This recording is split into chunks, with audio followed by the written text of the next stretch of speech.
Now that you've been introduced to variables, we're going to talk about one of the most common things you can do with variables: concatenate them. Concatenate simply means to put all of those variables together. The way that we can do that is taking the names of variables and putting them together with plus signs. So the way that this works, for example, is we're going to, in these variables, in fact, create another variable, var x equals blank. You can use that right here. And we're going to do it inside of the button here, so that whenever I click on this button, we're actually we're assigning number one names to and values to these variables right here. And then we are going to create another variable with all of this variable information in it. So right here, we're going to just call this var all, just because it's going to be all of our information. And I'm just going to do this right here to concatenate all of these variables together. So I'm going to start out with a string that says my name is, and then you put a space with another quotation mark. So I just made a string there, and I'm going to concatenate this variable onto this string. So it'll look like this. My name is name. So it's going to take whatever value is in the variable name, and it's going to add it onto this string right here, which is inside of this other variable. So right here, I've seen that my name here has already solidified into blocks right now, but I can just keep adding on. And so my name is blank, and then I'm just going to add a period. Notice I have to put a quotation mark around this period because that little period is actually a string. And remember, all strings we have to put in quotation marks.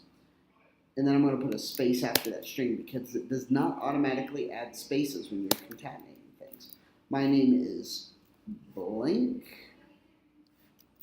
My age is, and then I'm going to put another space, and then add my age in here. So I'm going to add whatever is in the value of age, which right here is 29. Add another plus sign because I'm going to add something else to it.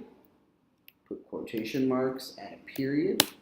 And then I'm going to put a space and say my home city is, put another space, and then above those, or outside of those quotation marks, put a plus sign and put the variable home city. If I go over here, you can see that. And then I want to end with the period, so I'm going to actually have to concatenate a period onto there by writing plus quotation mark, point quotation mark. So this can seem like a very weird way of doing things, but if you will notice here, what I'm actually able to do is make entire sentences using these variables. And if I change the value of these variables at some point, then all of this text here, like name, age, home, city, that'll automatically change, while these pieces right here, these little strings, my name is blank, those just stay the same. So what I can do here is all of this is actually stored inside of the variable all. And so when I want to set this text here to just simply say all, if I click on the submit button over here, check this out. My name is Craig, my age is 29, my home city is in Nashville. All right, so it didn't actually say my name is name, it said my name is, and it recognized that this is a variable here and put the value of that variable in there. So this is the principle of concatenation. You guys can do a couple of challenges related to that, but this is the general idea of how to do concatenation.